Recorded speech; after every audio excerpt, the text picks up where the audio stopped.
Tonight on Countdown to Green, we talk short track racing with the NASCAR Advanced Auto Parts Weekly Series. Ray Alfalo rips laps at Hickory Speedway, and we listen in to all the thrills and spills from Nashville with iRacing Open Mic. All that and more tonight on Countdown to Green. 'Cause we're invincible.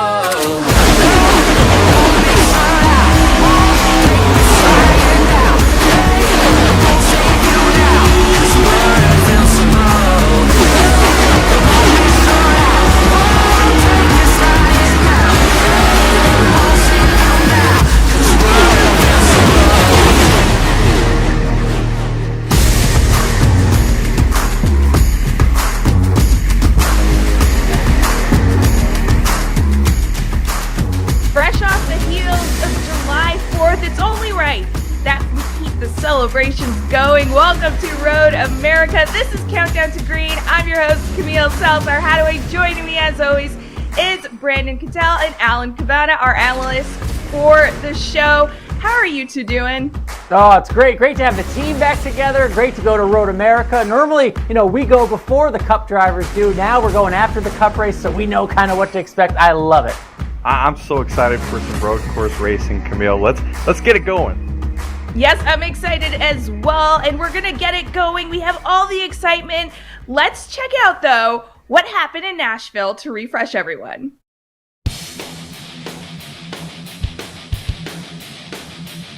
Pace car off and in. Field in the hands of the 88 Chevrolet of Brian LaPrade. As for the first time in eNASCAR history, we say, let's go racing at Nashville.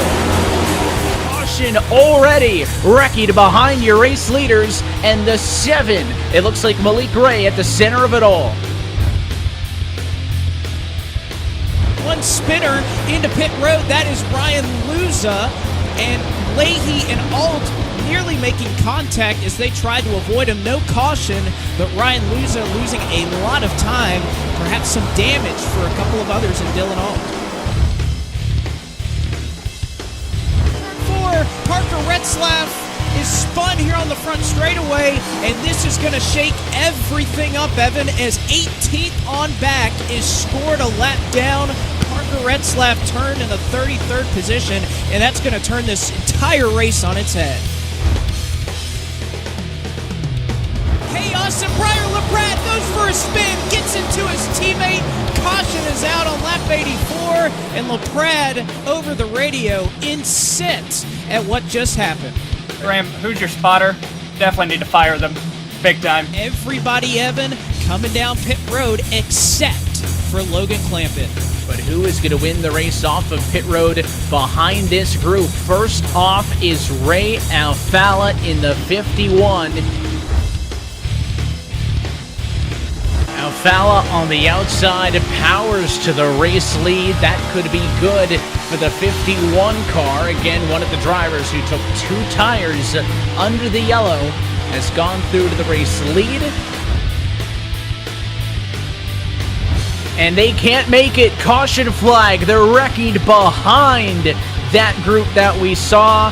Kyle Peddle into the outside wall. Ray Alfalo looking for his first win of the season. 2 laps to go at Nashville. Alfalo looking for his first win of 2022 as well. Novak's faster, but he's going to run out of time. And 4-time wants to fight for another title. Ray Alfalo wins at Nashville.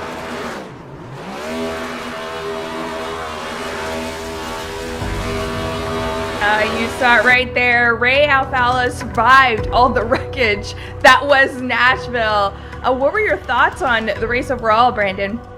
Well, last time out we saw Ray Alfalo 4-time go back to victory lane at Nashville.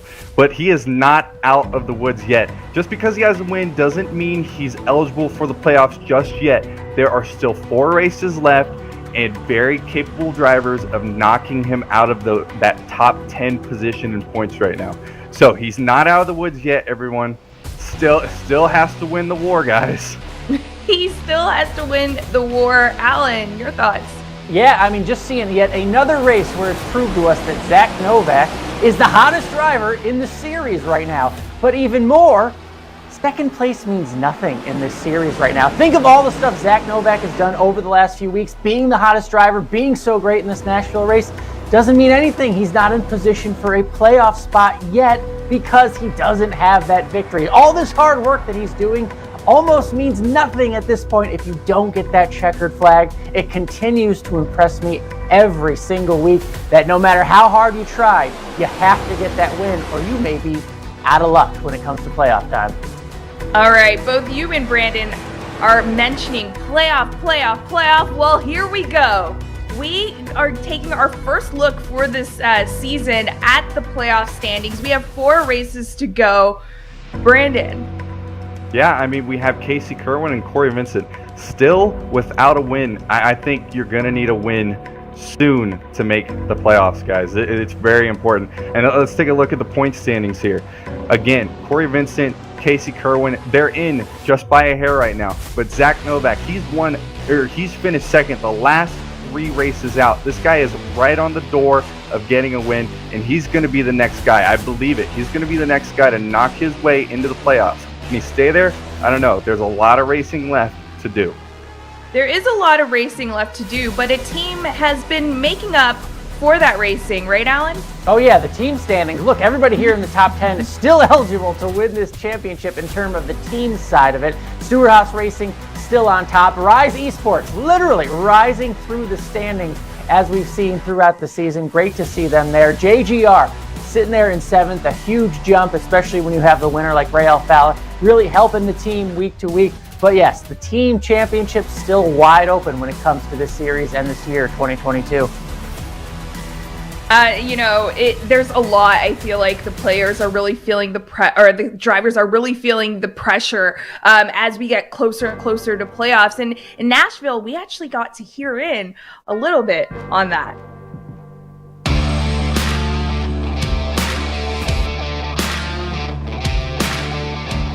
Didn't we run this place earlier this year? I thought we ran this place on the new car. Or did we run the new car here? Yeah. No, that's what I'm thinking. Okay. Well, starting in the back. Oh, man. You're on pole, buddy. I know. Are you freaking hyped? Let's go finish this thing, dude. That makes our day a You're whole lot insane. easier. The biggest thing we need to do tonight is just not wreck. So watch for stack ups because in the 1A Open that I did last night, that initial start was pretty tight. Like, everybody was really tight on each other. We just need the people up front to race each other like kids. Man, I'm shaking. I gotta quit shaking, man. For the first time in eNASCAR history, we say, let's go racing at Nashville. Caution already wrecked behind your race leaders. You're 4 metal. I just got turned. Like, are you serious? I didn't do anything, you stupid. I'm literally there, and then he just lifted so early. I wasn't even trying to be there. They're wrecking. I missed the wreck. Holy hell, same. I missed the wreck. Ooh, 3, 4. You're 4 top. And I'm dead. Are we joking? I pinned that mainly on Casey. I guess you start a race around Vicente and Malik. You're bound to die. New restart procedures in effect. Briar LaPrade, the control car. All right, boss. On you. You're in the zone. Now. You're clear all around. Drive away, buddy. Good jump. Checking. Good. Inside's pretty tight on the you got one underneath you. I'm stuck on the outside. This isn't good. I think Derek Justice, Nick Shelton perhaps saving a little bit of fuel, Liam Brotherton, so we may try to see a number of drivers catch a caution as one spinner into pit road. That is Ryan Luza. Man. Car spinning. Let's Keep it low, go low. Keep it high. Line. What an idiot. Alrighty. You're ready here. Mitchell DeYoung is the net race leader. The 23 is the lead car amongst those who have trouble pitted. over turn 4, and that's going to turn this entire race on its head. And there it is. All right. What do I do? There we go. There we go. There we go. Okay, that's the break we needed. Boy, did Busa, Ray, and Liam get lucky. Because the top 5 drivers were still yet to pit. So Busa, Alfala, Brotherton, Justice, and Shelton. So it is scheduled pit stops for those top 5. Let's try and get a good finish here. Be All smart. right, pace cars off. Alrighty, 3, 2, 1, box. Going. 5-lap older tires in front of you. You're faster than all these guys. Go get them. Yeah, their tires are much newer, man. I hate to tell you, but they are going to get you. And Bolin is a man on a mission after leading so much of this race. Almost contact with Casey Kerwin. Zelensky's loose in front of him. Briar LaPrade goes for a spin, gets into his teammate. Caution is out on lap 84. Lock it down. Hey, Graham, who's your spotter? Definitely need to fire them. Big time. Briar, if you locked it down, we wouldn't have hit the wall right there. You're too busy keying up to yell at him. That's not the place to be. Okay, Bobby. Hold it. Is that my fault? No. Half off with you. Top stacking. Bobby's wiggling in front here. Easy. Mid. I mean, blocking low, blocking high, blocking here, blocking there, parking center. Like, come on, just drive your car. Stop worrying about me and just go. Do something. And if you can't go, get the out of the way. Everybody trying to get around. They're 3. They're almost 4. They are 4 wide on the tri-oval. And they can't make it. Caution flag. But what this does do is this is going to push us into eNASCAR overtime. Gosh, man. No, he won't get me. He won't get me 2 laps. No way. Not with this pace. Yeah, now with Yeah, you look good. Run green. You get a good jump, it should just be you versus Ray. Yeah, just don't make a move until you do. Yeah. So. All right, boys. Here we go. Pace car down. Ray Alfala looking for his first win of the season. 2 laps to go at Nashville. Good jump. You're there. Watch the rod from Conti. Open in front. That side 97 barely knows. He's tucked in with you. Protect your bottom here. Good. Bumper clear. All you got. Novak's faster, but he's gonna run out of time. And 4-time wants to fight for another title. Ray Alfala wins at Nashville. Hell yeah. Good job. Good job. Hell yeah. W. Did it. Woo! Hell Congrats, yeah. man. Great try. God, man. that sucks. Great try. Good race. I wanted That so bad sucks, for man. you. 3 in a row, man. What the Not bad for no confidence. Yeah, for real. Yeah. All right. Good job. Good job, guys. Solid. Drove perfect. Awesome. Woo! We're back, baby. Listen to all those happy drivers. I mean, Zach Novak finished second for the 3rd time in a row, and he was still cursing at the end of the race. So Messy language, right, Al? I love the realism of iRacing, but that is the most realistic thing I've ever heard when you compare it to Sundays in terms of the confusion, in terms of the frustration, in terms of the emotion. Like you said, Brandon, Zach, so frustrated with finishing second. He had a great finish, and he's still that frustrated. That is the most realistic thing I've ever heard when you compare it to the big show on Sundays. I love that segment. I feel like Michael Conti probably has the best quote so far for open mic. I feel like we need to get that on a plaque. Just get it out of the way. I just love the left and right the whole time. The right. I loved it. But we love NASCAR here. We love eNASCAR. And NASCAR just has so much roots in America. So let's talk about the foundations here as, we go through the series. Yeah, I mean, we have to think about the grassroots of NASCAR. It starts at your local tracks in the NASCAR route system. Think about going to your local ball field when you learn how to throw a ball with your parents, or going to the high school gym. I mean, that's what the NASCAR route system is like. Look at all the tracks across America that on Friday, Saturday nights, you can go out to as a family and see the future stars of racing nearby at the local track before they become superstars. This is where they are cutting their teeth and learning their skills. And all these tracks across the country, across America, some down in Mexico, Canada as well. And there's so much racing action across the country. Some of it our producers got to. This is at Stafford Springs in Connecticut, where I'm from, a track I am very familiar with. You can see there Ryan Newman. That's what the best part of racing is. Sometimes racing's best come down back to the roots level and really get, competition with the up-and-comers, with the ground pounders that are there, the veterans at some of these racetracks. We see it on all spectrum. Veterans of these racetracks, up-and-comers who are trying to make a name for themselves. I mean, this is just some great action that you can see Fridays, Saturday nights, again, across the country. I have a special place in my heart for this track. You can see some of the great action here. Stafford Springs, the modifieds, the ground pounders. But yeah, the NASCAR route system, it's such a special place. And not everyone can get to a racetrack. So really, guys, I mean, I really think of this iRacing program as part of the NASCAR Roots program, because it's all about getting exposed to racing, right? Getting a chance behind the wheel. And if you can't go on one of these tracks, you can certainly do it with the iRacing program. So I love how it all ties together. I love it as well, yeah. Yeah, and it's a great family fun experience too. You get to bring your kids to the racetrack. I know I'm planning on bringing my daughter to one of the NASCAR races this year. And you get food, you get drinks, you have a great time. I've been to New Smyrna with a couple iRacers and I've had a great time. No matter what you do, you have to get out there and go experience it for yourself, because it is something that you'll remember for the rest of your life. Camille. Yeah, definitely. And we actually have a driver that's doing a bit of both, like Alan was saying, racing here in this series, but also in IRL. I'm talking Ray Alpha, as well as, him just putting all on the line here. But he recently got a chance to put his skills to the test IRL, and we got a chance to catch up with him. I tried to go out there and not leave anything on the table, without, of course, stuffing it in the fence. I'm Ray Alfala, 33 years old, out of Cape Coral, Florida, and I'm a 4-time eNASCAR champion.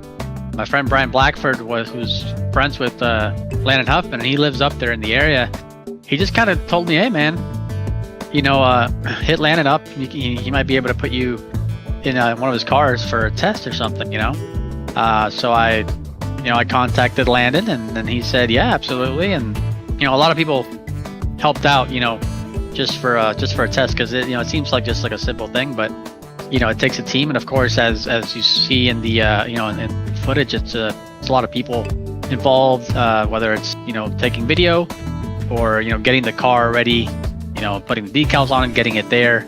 So it's a team effort. I've never been in a full-bodied stock car on an oval. Definitely not like a short track. I've only done, before that, the only time I've ever been on an oval was the Richard Petty driving experience around Daytona. So yeah, that's pretty much all I had. Knew how to drive the stick, so I was, I had no problems with that. And yeah, just iRacing, just knowing the track, obviously, from the sim. So I didn't go there not knowing what the track was like. But even so, obviously, Landon took me around in his car before we went out there, just in his street car, and you get to see, in person, all the little details of the track. Shook the car down, got like a base lap time of what the car is capable of, and and then he told me, okay, you ready? And that's when it was like, oh man, I'm really about to strap in here and go. So those are that's obviously nerve-wracking, that moment of getting in there and knowing that you're about to fulfill a lifelong dream, lifelong goal of like going around an oval in a stock car, and just all the rush of emotions of everything that's going on.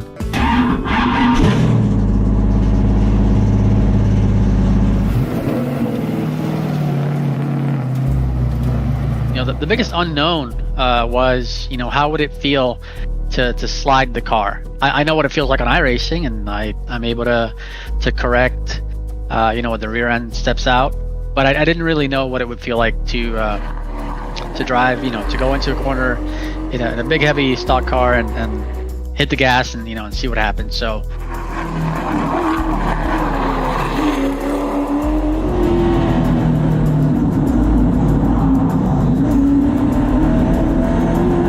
I think the biggest difference is in real life you feel everything just quicker because it's right there instantly. You're sitting on the car and it shifts, so that's very quick, and it feels very, very natural to save a car and to correct the car. But everything I learned on iRacing transferred as far as going into the corner, the front end pushing a little bit then it being a little bit loose on exit. Everything that I learned, all the habits that I learned, I was able to just transfer it directly. And he was able to go a couple tenths faster than I was when I got back in the car, which, for me, being a couple tenths up Landon, who has a lot of experience there and has won races there, that was pretty good for me. Obviously, I'm super competitive, but I know that it was my first time in the car, so I wasn't expecting to set the world on fire and go out there and beat his lap time. But I think I came fairly close, and the rest of the team was fairly impressed. I'd say race pace. I mean, if we were fast forward to even like a race pace with that many laps, He'd be right there with you. You wouldn't be even far off right now. Truthfully, I've always thought, the top drivers in sim racing, whether it's on the NASCAR side or the open wheel side or road side, I think the amount of skill and the amount of attention to detail it takes to go fast, several of the drivers in the Coca-Cola series can get into a real car and do well and do respectable. I think other guys before me have already proven it. There's drivers that are racing for a living now that got started in sim racing, whether that be here in the States or in Europe.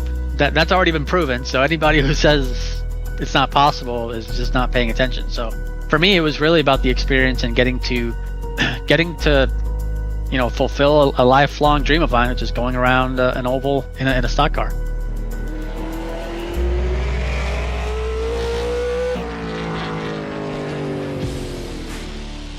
And of course, that's Ray Alfalla. I would love to see the Little Rascal memes, though, if they could kind of make Ray Alfalla into Alfalfa. That'd be cool. Hey, respect that 4-time champ. I'm putting a lot of respect on his name. No, that was amazing, though. That was an amazing piece. Yeah, I'm so happy for him. I've known Ray for quite a long time. I'm actually like almost next door neighbors with him, only like 10 minutes away from where he lives. So just to see him go out there and do that and really just get to feel a real race car for the first time like that, it's just really cool experience. Yeah. Yes, definitely. But we talked about how iRacing gives that experience as well to people at home, and a part of that is the rigs that everyone makes and gets to race on. So it's time to show us your rig. This first one is from Shane House. This is pretty cool. Clean setup, not so clean cables. I love the colors. Love the colors in the keyboard and the mouse pad there. Good stuff. We got a next one from Derek. I really like the Crocs, the invisible Crocs in the right-hand corner there. Oh my gosh. Wow. I had to cross my eyes to see them. Wow. No, great seat, great setup. Oh, cool wheels. This is awesome. Ethan is quadriplegic. This is a quadriplegic setup. This is really showing that iRacing through your rigs that you DIY at home are really truly made for you and anyone can enjoy. That's awesome. Everyone open to it. That's really cool. Awesome. It's a lot like Robert Wickens. He just won a race recently. He has the same type of hand control, so really cool to have that where you can race like that. Justin, great setup here. 3 for Dale, love that. Love the racing seat wraparound, good stuff there. Here we go. We got the three screen setup. I feel like this is what everyone's dream is. Yeah, good stuff. This one is very out there. I don't. That's it's from space. Look at this desktop setup right there. The double soundboard. Loving the green and the purple, Tom. Sean, this is nice. Sean also, that's DIY wall that I see he made up. Is that like a door, a driver's door? You can I love it. I love it. Make sure to send us your rigs. Tweet us at NASCAR and iRacing using the hashtag eNASCAR. We love to see all the rigs that you create at home. But it is getting inchy closer to Road America, and I am really curious about what we could expect. Brandon, take us through the track. Yeah, let's take a look at the track analysis here, Camille. Road America has 14 turns. It's one of the longest racetracks. It is the longest racetrack that we'll race at all year long. And we actually have a special guest to take us through a lap around the racetrack. Number 18 Joe Gibbs racing driver, Bobby Zielinski, here taking us a lap. What up, y'all? It's Bobby Zielinski, driver of the number 18 Interstate Batteries Toyota for Joe Gibbs Racing. First, we start off this front stretch, and gives you a little bit of a time to rest when you're in the middle of a race. Then we look at these orange cones for turn 1. Try to brake as close as we can to them, but you're not going to be braking at them, or you're flying off into that gravel. Get to the inside curbs, your inside tires. Use up all the track. A little trip through turn 2. Now in turn 3, from third to second gear. Again, getting your insides on that inside curb. A lot of these corners are like that. You're just getting your inside tires on the inside curbs, because inside curbs are pretty much in all these corners. Now turn 5, this is the most difficult corner for sure, because you're having to heavy brake at 170 miles an hour down a bend, and then go all the way down to first gear. Use all the track you can, and turn in for the apex. Nice and easy. Get up to second gear as you go to turn 6. You get all this understeer as you turn in, so you got to actually underdrive it a little bit to hit the apex. Turn 7, one of 3 kind of quick kink-like corners in third gear for the exit of that. Then turn 8, another one of these hairpin-like corners where you're heavy braking. See, it wants to get loose on you going into there if you overdrive it a bit, which I did. Now into the carousel of turn 9 and 10. This is the closest you're going to get to like a normal oval corner, where it's just a long corner, but you're just patient with it, nice and easy, no need to rush it until the exit. Get the best exit you can. Turn 11, kink. Similar to turn 7, where you just kind of point and shoot.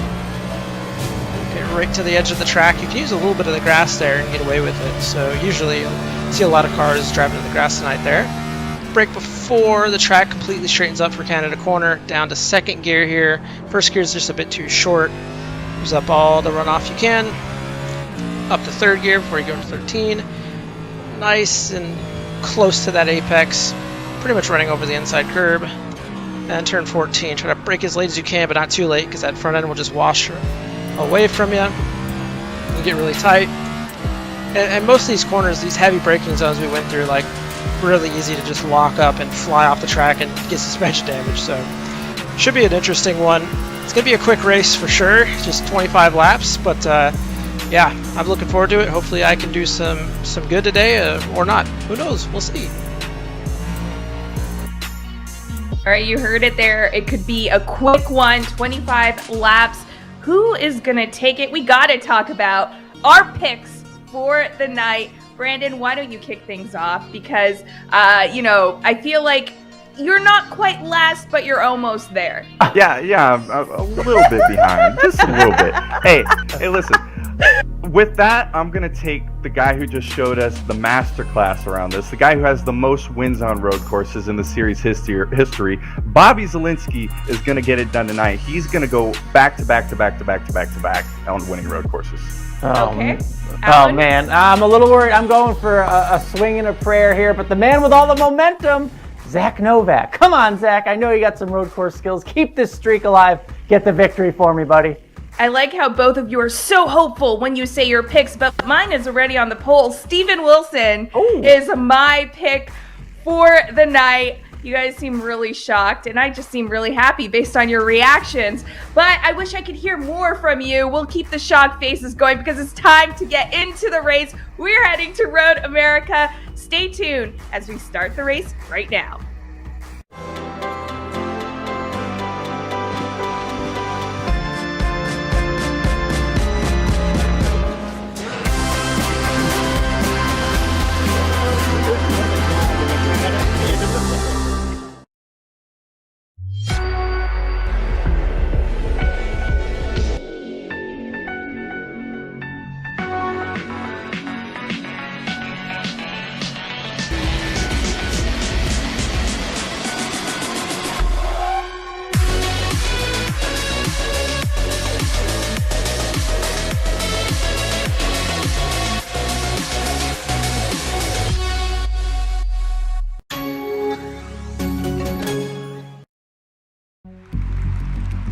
Here in the number 23 car could be about to make history. Down the back straight, pacing away for the 70 car.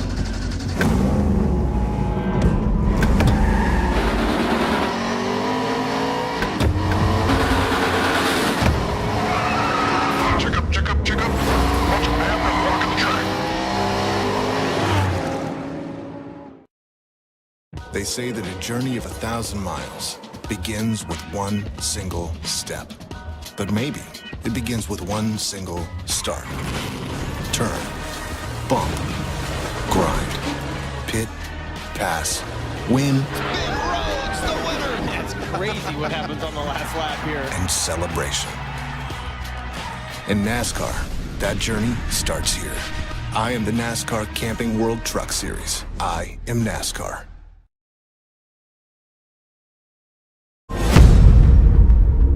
This is virtual racing with real life stakes. My expectation of making this championship work. Ray Alfala, it's for sure a threat to the competition. My number one goal is to get back in victory lane. I'm gonna just go out there and control what I can control.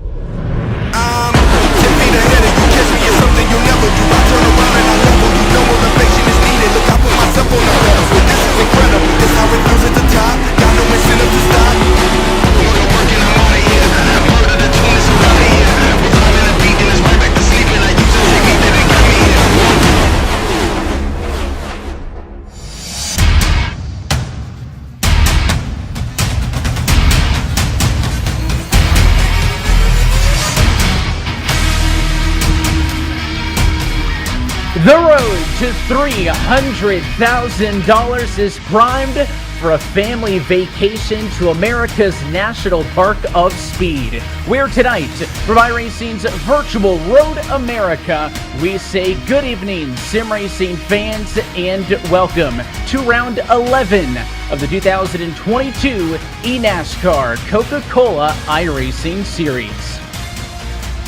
Well, as always, happy that you're spending your Tuesday night with us here streaming live at eNASCAR.com. Alongside Blake McCandless, my name is Evan Pasoko, and Blake, finally we see our first road course test, not only this year, but for this new era of Cup Series racing with the next-gen car.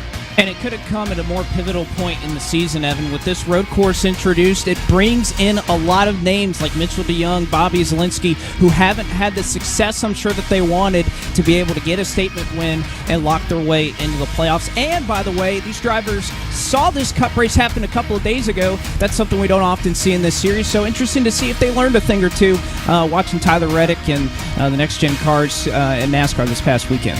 Yeah, happy to bookend the race weekend. With that being said, we are ready to go racing, so let's go trackside for the most famous words in motorsports. On behalf of everybody at Road America, drivers, start your engines.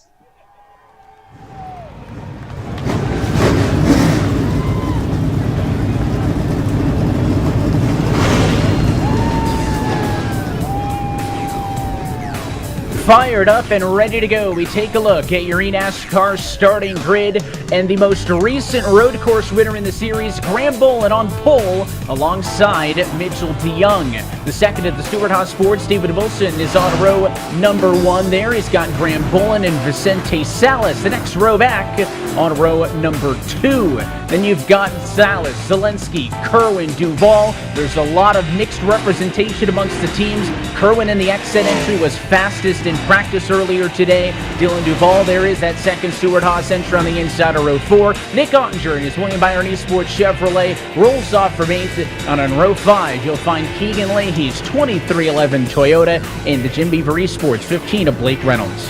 Well, looking further back in the field, Evan, you see Corey Vincent, Dylan Alt in road number 6. Again, very close times. This is only about a second behind your race leaders. You have Matt Busa from Ode Motorsports in 13th. Garrett Maines for Elliott Sadler Esports will start in the 14th spot. 15 goes to Alan Bose for Space Station Gaming. A good start for him. 16th will be the Williams Esports entry Duracell on the hood of Donovan Strauss's number 20 machine. Michael Conti, Junior Motorsports, will start in 17th. Jimmy Mullis in 18th. And by the way, congratulations, Jimmy Mullis, on your engagement. Cody Bias will start in 19th, and Garrett Lowe for the Wood Brothers. He'll round out your 10th row. We're halfway home at this point. You'll find Derek Bordeaux, Z-Racer 42, alongside Ryan Luz's X-Set number 4 on row 11. 23rd tonight belongs to Liam Brotherton. It's the Chevrolet duo with the Elliott Sadler driver on the inside and the Team Dillon Esports driver for Hurst on the outside in 24th. Colin Bowden will start 25th tonight, the second of the E-Racer entries, and the Letarte Esports 36 of Brian Bacurio to his outside. Caden Honeycutt will roll from 27th, representing RFK Racing in the Junior Motorsports Chevrolet of Brian LaPrade to the outside as he rolls from 28th. Zach Novak, Rise Esports, fueled by Sudoku on the inside of row 15 tonight, starting 29th. 30th is Blade Witt. 30th will go to Blade Witt for the Wood Brothers. 31st is Parker Retzlaff. 32nd with Colin Keister for the Charlotte Phoenix. Malik Ray, iRacing Motorsports will start 33rd. 34th to Michael Guest for Jim Beaver Esports. The final driver to make a time in qualifying, Evan, was Ray Alfallah in 35th, as well as 4 drivers that did not make a time. 39 cars ready to race in here tonight. We hand things off to the third member of our broadcast team, James Pike. He's on the radio with Stephen Wilson. I am indeed with the Stewart Haas Esports driver. And Stephen, you've won races this season, but pole here at Road America, track position, a very big factor. Does the starting spot change the way you approach this race, change your strategy for that at all? It might, I came into this not really thinking I had pole contention, but at least maybe top 5, but I guess now that we have this, I've been practicing a lot of qualifying all day, so hopefully the race pace is good enough to hang on.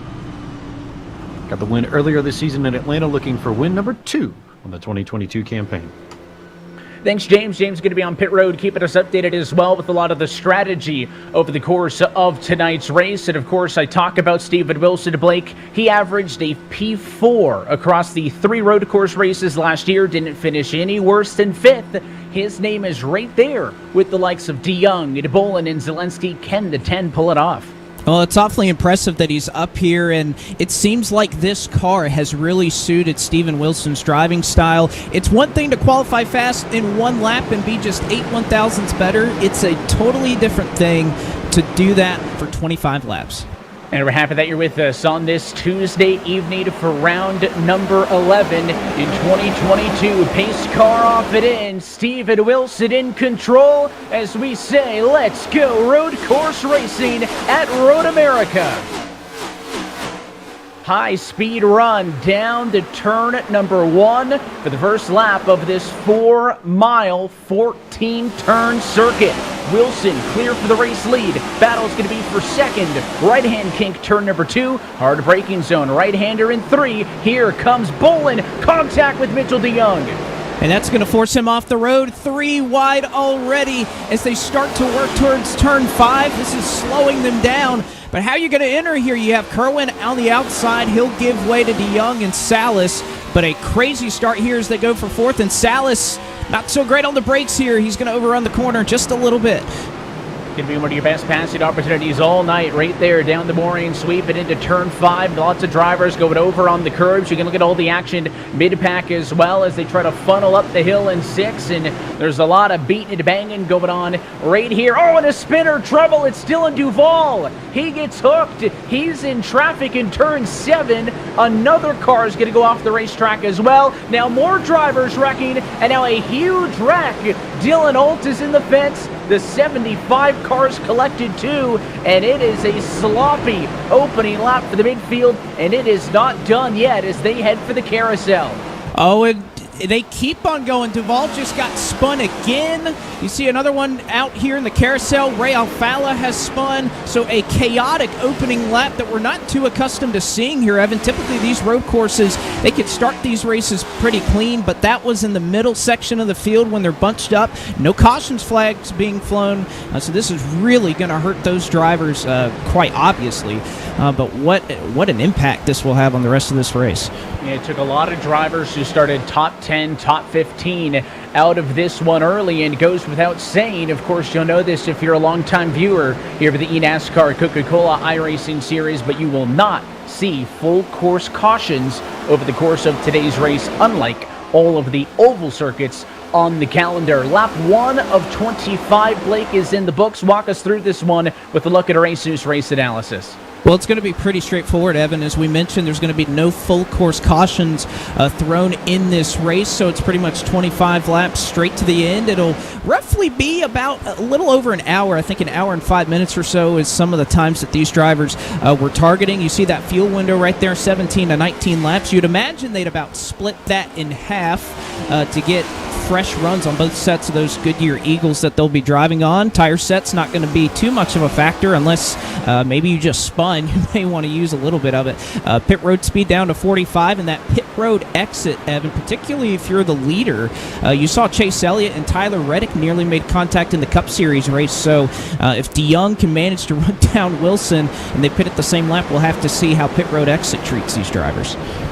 Yeah, that's going to be something big as we get to the middle portion of this race. Again, this was not going to be a long one, but if a sprint here at Road America, maybe part of the reason why everybody's so aggressive early. You can see the NASCAR Technical Institute 36, Brian Vacurio for Letarte Esports, trying to shake off a challenge from the 7 of Malik Gray. He looks up the road to Zach Novak in the 5, who, as Al had mentioned during Countdown to Green, has been one of the hottest drivers as of late, but of course, Zach looking to just try to squeak out of here with a decent haul of points in the midfield and up 5 spots from the get-go. Back towards the front of the field, you saw Mitchell DeYoung first. There he is way on the horizon, though. That's Steven Wilson. You barely see him in the shots there. Your race leader rocking it out to a 3.2 second advantage over to all of this that we're watching behind him. DeYoung still second, Zelensky third, Kerwin fourth, Bolin down in 5th. Of course, I reference Bolin, in fact, on the grid. He's the most recent defending race winner from Watkins Glen last season. He is in the mix here as we jump back to that battle with the 46 machine. Jimmy Mullis can't find a break, and he's the instigator this time on the inside of Keegan Leahy and through in turn 14. Well, Jimmy Mullis was somebody that last year was so strong here at Road America, and anytime we come to these road courses, he is someone that you have to bring into factor that he's going to be in play. So I'm honestly quite surprised he just cracked his way into the top 10. This is kind of a little bit further back than I would have expected out of Mullis, but he's been on the charge, up 8 spots already in our opening 2 laps, so he's done a great job picking his way off. You could see Michael Conti there. I think Keegan Leahy, yeah, you see the damage right there, Evan. I think that damage definitely slowing him down. Perhaps a little bit of engine damage going to hurt the RPMs on another very strong road course driver. It's been tough for Keegan. Remember, girded up in this race in 9th position. He has slid down to 13th, maybe a little bit more. Of course, you also saw a nice move there for the pass, courtesy of Garrett Main. So they're going to continue battling, but let's look back at everything that happened on the opening lap of this race, because several big names were taken out. It starts right there. Dylan Duval's 41. That's the left-hander coming out of what is turn number 6. Right there, gets hooked. He spins out once, but then he's in the middle of the racetrack, so Maines gets a piece of it, Alt gets a piece of it, and then when Maines rejoins the racetrack, Alt is going to get pinched over. The 75 machine's there. He gets taken out. Those are 2 cars into the fence. Again, no full course cautions. And then what you referenced, Blake, when they go back to the carousel, then the 41's going to get turned a second time. Yeah, he was looking to get by. It looks like the 6 of Parker Retzlaff. He goes for another spill. Ray Alfala missing that. Got his left rear tire off the course, and unfortunately, he took his spin as well, starting in the back. Obviously not what he had in mind when he showed up today. But you could see the damage that Keegan Leahy got through that contact as well. Just unfortunate here. It's usually the first lap. It does happen. But the nice thing is, Evan, if you're really talented, and we have so much talent out here, Mitchell DeYoung, Zelensky, Kerwin, Steven Wilson, and what have you, you can carry a lot of pace. And if you are going to have an issue, it's better to have it on lap 1 than on lap 20. It's going to be tough for guys like Alfala. Of course, our Countdown to Green crew correctly referenced it was a big win for Alfala last time out, Blake, but his win only counts towards playoff eligibility if you're in the top 20 in the points. Alfala entering tonight 15th, but currently running 37th on track. I mean, that can apply to any of our race winners. Garrett Lowe's 13th in the points. Certainly he and Alfala 13 and 15, the most at risk. You're seeing the pressure from Casey Kerwin here. Kerwin was second fastest, I should correct, in the practice session earlier. The fastest was Graham Bolin, the most recent road course winner. But Kerwin's been up there all night, and he's been putting the heat on the interstate batteries. Number 18, Bobby Zelensky, in this fight right now for third. Well, I was thinking, Evan, before this race, what are going to be some of the drivers as we move forward that can kind of challenge the same one or two road course ringers that have really dominated in the series? Guys like Mitchell DeYoung, guys like Bobby Zielinski. And I've always had my eye on Casey Kerwin, especially with this next-gen car. Casey, very active on the road side of the service as well. Could probably be a world championship license-holding driver in there as well. He runs a lot of the IMSA series, which, of course, translates very well to this next-gen car. So no shocker to see that with this new car, Kerwin's been able to move his way further up in the field, and I think wouldn't have been a bad pick to win tonight. He's about 4.5 seconds back, but has been matching that pace with Steven Wilson. So no shocker to see Casey Kerwin up here running in the top 5. When you talk about the next-gen car, and I referenced it off at the top, right? Our first road race of the year, but the biggest thing is the first road race with these cars. And not to call you out, Blake, but you did mention earlier that you were trying to do some laps here at Road America, and I think the quote was, "I can't make a lap." And you're a pretty decent driver, for those who are not familiar. Of course, just nearly qualified into this series this year. So what is it? Is it Road America? Is it the next-gen car? Or is it a combination of the two that's going to be the biggest challenge for these guys today? Well, yes, thank you very much for sharing that. I was trying to make some laps. It was a lot more difficult. I joined this broadcast last year for Road America, and it was a little bit easier. This next-gen car, as much as the brakes are so good, it almost can trick you in a way, as Keegan Leahy has stopped and run off the course. That is in turn 12 in Canada Corner. So the Canadian just ran off in Canada Corner, Evan. What the heck? Listen, we're going to have to talk to the citizenship office about that one. That is some unfortunate dramatic irony for poor Keegan Leahy there. And Canada Corner is going to be one of the most exciting corners on track, but Keegan's got some really severe left front damage, so he's going to be forced down to pit road. Hopefully Dylan Duval can carry the flag. Hopefully so, as a fellow Canadian yourself. Yeah, you have a little bit of right to talk about that. But it looks like with Bobby Zielinski here still trying to fend off a challenge here from Casey Kerwin, we will look on board of Corey Vincent with our Coca-Cola on board.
It's about a full lap around the virtual Road America circuit for Corey Vincent, the Coca-Cola onboard camera with his team Dillon Esports Chevrolet, checking back in towards the front. Zielinski hanging on to third as he continues to try to chase down DeYoung. Wilson comfortably in control. Not a ton of movement, James, happening right now inside of the top 5. Well, they fight the top 5. I'm here with Stewart Haas Esports, Dylan Duval. And Dylan, what did you feel from behind the wheel in that opening lap incident? I felt like we just completely got ran off the racetrack and destroyed by someone who does the same thing every week. Definitely a frustrating night for our Simpson Ford Mustang. I think we had a car that could have run up around the top 5 and actually put it all together in queue and thought we were going to have a great race, and then Vicente decided that wasn't going to happen. So it's about sums that up. disgruntled Dylan Duvall out of this race much earlier than he would like, Evan. It's a tough break. He is 39th. It is going to finish at the tail end of the field in this race. Not at all what he wanted for him and the team. And again, there's a lot of drivers with damage just trying to make up for it. But you go back to the midfield here, the battle for 21st on the back, just as aggressive as ever. Hurst is a little bit ahead of what I would consider the real fight here. You got Mercurio and Clampett, the back two in this group. They're fighting well as they race again down the high-speed back half of the racetrack. There's the aforementioned Canada corner, turn 12. It'll be re-look in at those countdown to green picks. Camille picking Steven Wilson, looking pretty smart. Allen's pick Zach Novak right here in 22nd position. And, of course, Brandon's pick Bobby Zelensky, Blake up in third at the moment. So Allen's going to need to root that patriotic 5-car on a little bit more if he wants to stay close in those points. He is, and I just got to say, I am so impressed this year with Camille. I mean, every time she makes a pick, she's brand new to watching this series, has really taken to it pretty well, and I'm even surprised. I mean, Brandon Cattell, he knows a lot of these drivers. He's a former driver himself in this series, and here he is every single week, it seems, just getting his tail handed to him by Camille in these picks. She's done a tremendous job all year, and what did you know? I laughed as soon as I saw Steven Wilson flash up on the board because he had won the pole just before we were waiting to go into the booth.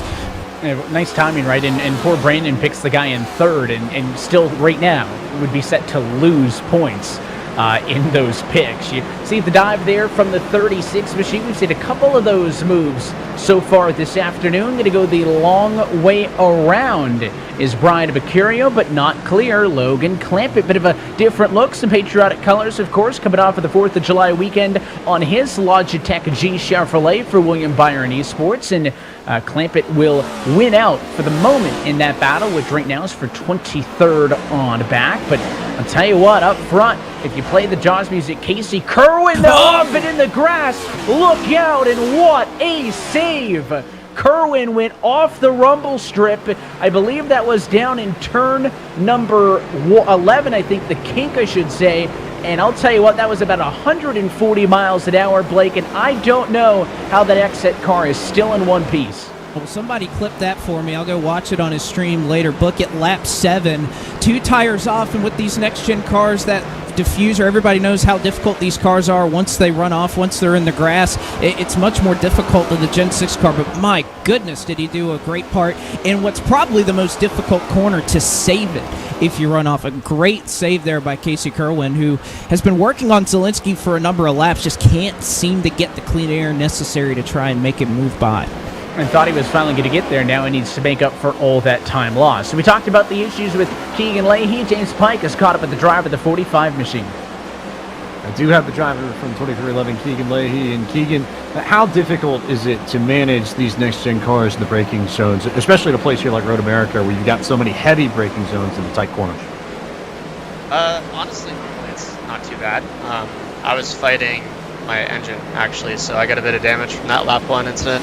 I was overheating. I was trying to downshift as late as possible and keep as little RPM in it as I could, and just not something I practiced, and I didn't anticipate it was going to lock my fronts up because we rely so much on engine braking with these cars. But honestly, I think I was about to blow up anyway. I couldn't get the water temp down, so my race was over on lap 1. Nothing to do with that.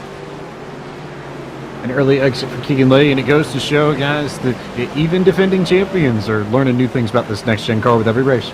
A constant learning process for sure, and as Blake pointed out, in Canada corner, no less. He's the second of a couple of teammate duos, Blake, that are on the very opposite ends of the spectrum, because he's got his teammate Mitchell DeYoung in second. He is out of this race in 38th. Of course, we talked about Dylan Duvall out of this race in 39th. His teammate leading this race. So hot and cold so far for both 2311 Racing and Stewart Haas Esports.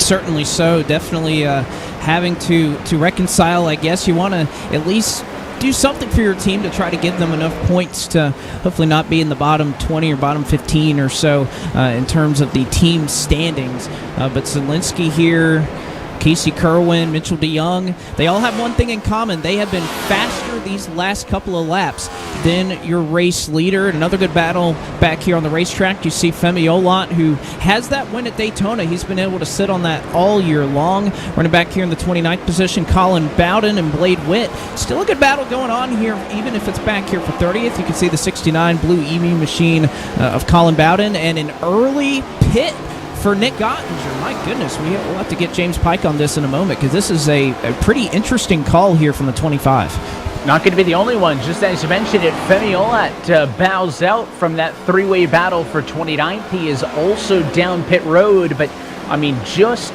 barely past the 1/3 point in this race. And now a spinner off of 14, an issue for the 12 of Derek Justice. So he may be forced down pit road regardless of if he wanted to. He's going to stay out, so he'll continue to drive with the damage on that car, but not the lone wolf per se on pit road. There's been a couple of drivers in. Femi Olat, one of them, along with Nick Ottinger, James.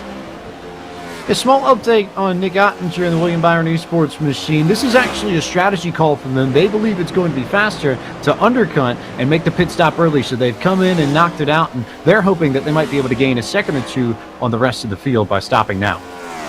And we'll see if more drivers opt to come in. Obviously, Blake, that fuel window is wide open. Only one stop needed to get a little bit more fuel in these things to get tonight's scheduled distance of 25 laps. But he pitted so early, and you referenced this as a possibility as well earlier. No tires for Nick Ottinger, but he came down to the pit lane. It's solely for fuel.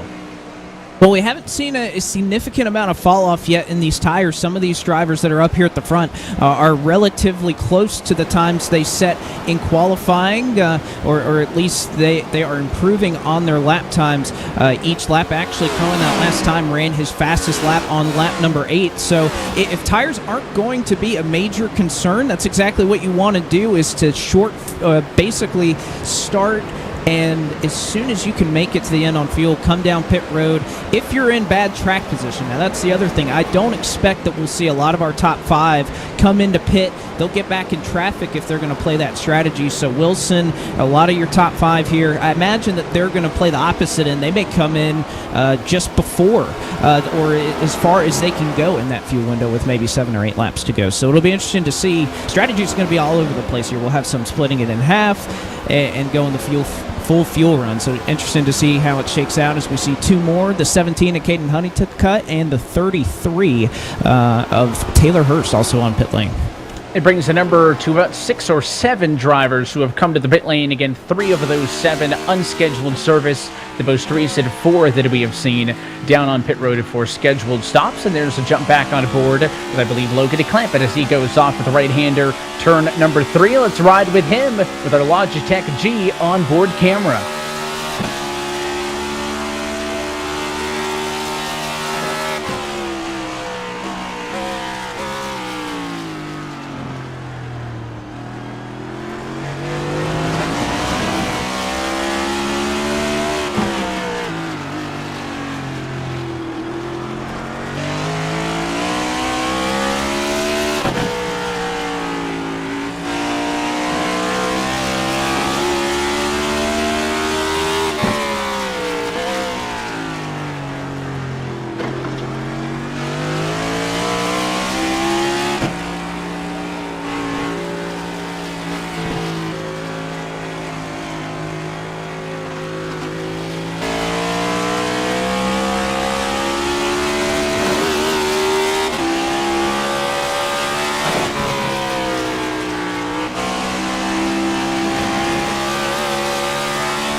Clampett, your biggest mover, plus 17 on the night. So far, though, it has been all Steven Wilson, looking to become the 3rd different driver to get multiple wins this season, but he's got a long way to go. You're watching the eNASCAR Coca-Cola iRacing Series at Road America.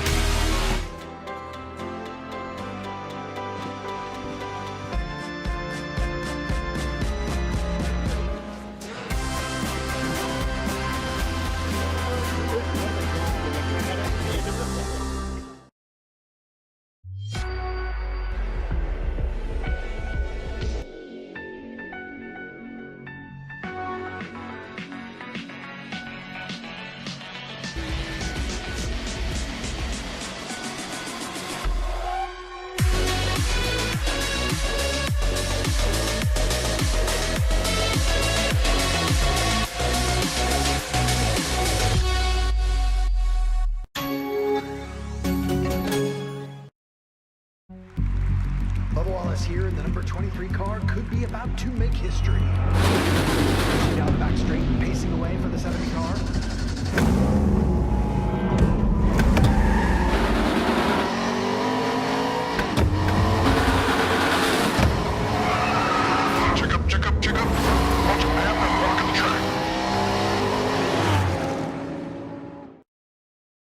There's a reputation on the track, being built this very minute.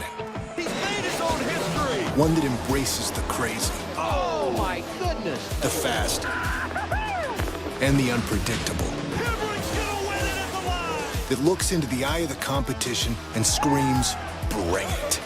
Loud enough so the whole world will see it coming. I am the NASCAR Xfinity Series. I am NASCAR.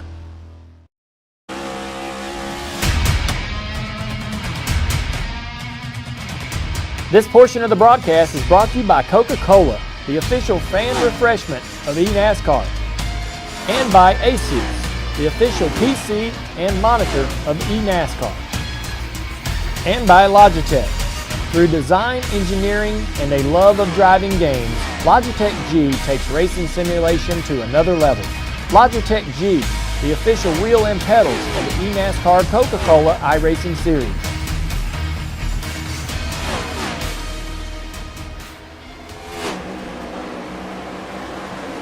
But back live from iRacing's virtual Road America, Stephen Wilson continuing to lead. You're looking at the battle for 11th position right now. Donovan Strauss and Garrett Lowe fighting. They're going through the right-hand turn at number 3 at the moment. Again, still waiting, Blake, on a majority of the field to come down pit road. We've seen a couple more drivers come in since we stepped aside. Blade Witt's in this time. Luz has been in. Malik Ray as well, but still waiting on the heavy hitters. Well, and again, I think that we're going to be waiting for quite some time. I don't see the justification if there's not a whole lot of tire fall off. If you're Wilson to Young, if you come down pit road, all you're going to do is put yourself back in traffic. Where we've seen with this car a little bit, it can be a little bit difficult once you get in traffic to try and make some moves around cars. So I would not be shocked if Wilson to Young, Zielinski, if they all manage to stay on the racetrack and kind of go on the far end of this strategy. However, these last several laps, Mitchell to Young faster than Steven Wilson. That gap that was once about 3.5 to 4 seconds when lap 1 was complete, it's down to 2.7 seconds. So DeYoung has done an incredible job of trying to eat into that lead of Steven Wilson. This is how much that 3 wide hurt them at the beginning, and DeYoung going to have to work ever so slowly to try and inch his way closer and closer to Steven Wilson lap by lap. And if you want to include those two that we just saw, Bolin and Kerwin into the mix as well, your top 5 cars separated by less than 5 seconds. Want to bring back in tonight's Grand Marshal, the general manager and track president here at Road America. And first off, Mike Kircher, I want to thank you for joining us and congratulate you and your entire team on another really successful NASCAR weekend. Crowds look great for the 4th of July weekend, and it's eNASCAR's turn, though, to go racing here at Road America. As a track president, just curious what your thoughts are on seeing your facility replicated in a virtual form like this for fans and even real-life sim pros to compete on.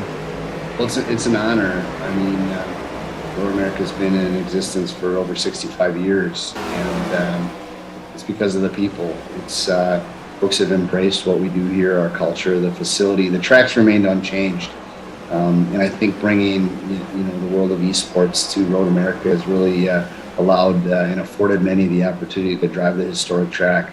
The configuration, like I mentioned, hasn't changed since we've been here, and there's a lot of elevation change. It's a driver's track. You have some really high-speed stuff and some technical stuff, and a little bit of everything, and that's what makes it unique and unlike anything else out there. I'm certainly going to put on a show as the battle for the race win still well up in the air tonight. I'll let you get back to enjoying the action, Mike. Appreciate your time and appreciate your enthusiasm for the sport of NASCAR and eNASCAR. Of course, closing in next time through now, halfway home, in fact, from Road America. Looking at some of the drivers in the middle of it all. Brian LaPrade, 18th position, trying to get up to Clampett at Ovac, and back towards the front. Here is this group of 5, all heavy hitters in the championship. And if you want to stay up to date with all the latest news and updates from the world of eNASCAR as we get closer to crowning a 2022 champ, then sign up today by scanning the QR code in the bottom right-hand corner of your screen. iRacing, the official simulation partner of NASCAR. James? Lots of updates from the top 6 drivers. I can tell you that your first 4 have been quiet on the radio. Steven Wilson, Mitchell DeYoung, Bobby Zelensky, Graham Bolin, all focused on executing these runs. Vicente Salas' crew, on the other hand, has been pretty active. The William Esports folks hoping for battles ahead of them so that it might draw the front 5 together and that they might be able to get some spots. Meanwhile, Casey Kerwin for XSET has been the most vocal on the radio. He said he can't do anything in dirty air, flat spotted a tire earlier in the run, and the right front tire is falling off of his race car so far as where it goes. However, he is going to try and run this until the end of the fuel run, dry up that fuel tank. So lots of action, even though not too many words amongst the top 5, top 6 drivers. Certainly so. You jump back on the board there, off it into the corner, chasing down the 15 machine in front of him.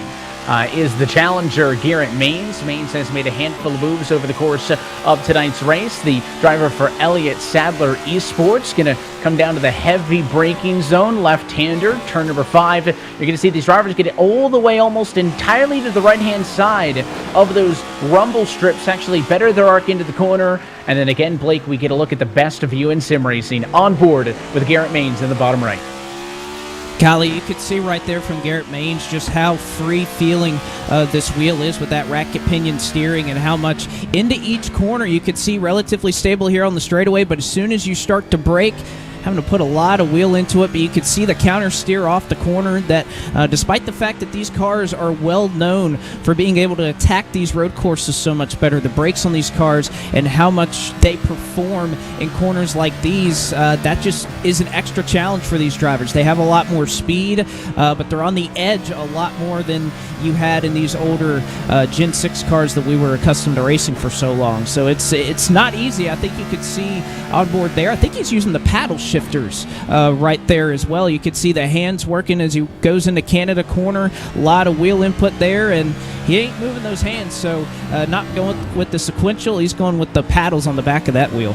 Hey, that's been the big story on the real-world side of things all year, right? Moving from the H pattern to the sequential, but here on the sim, you can do whatever you want. We always talk at a race like this. Guys like Bobby Zelensky will use an open, kind of an open-wheel formula-style rim. Garrett Maines opting to stick with the NASCAR stock car wheel, but going for the paddles. These drivers will do whatever they can to make themselves more comfortable in the car.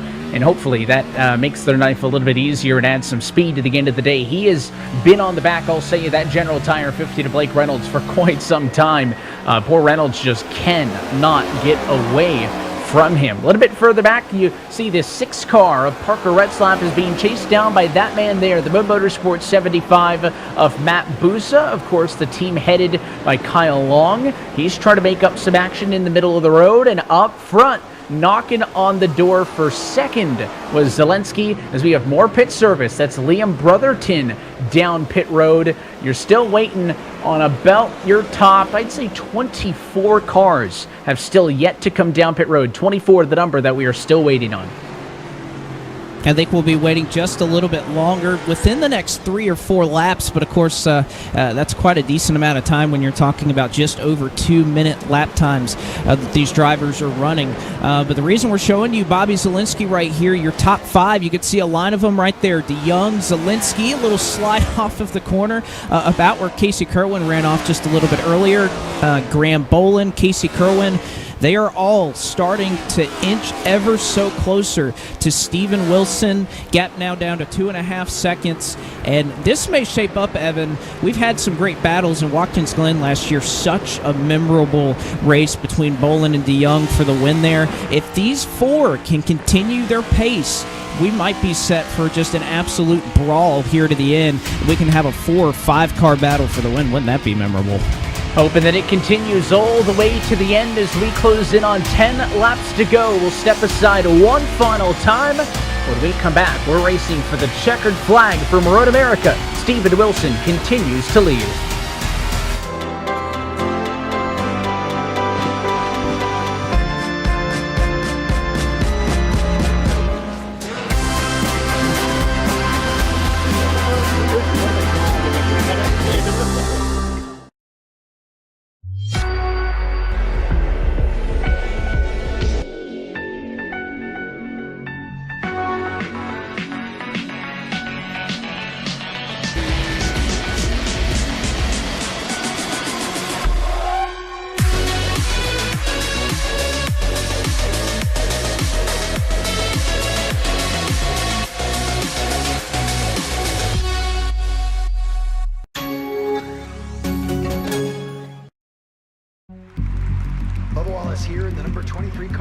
be about to make history. Down the back straight, pacing away for the 70 car.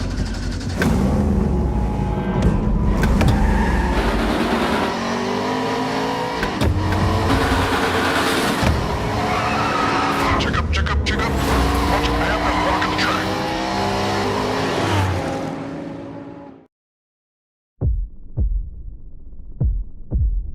Your age, your name,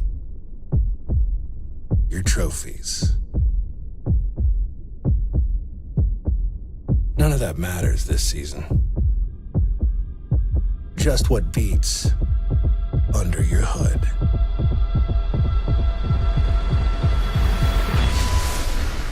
I am NASCAR.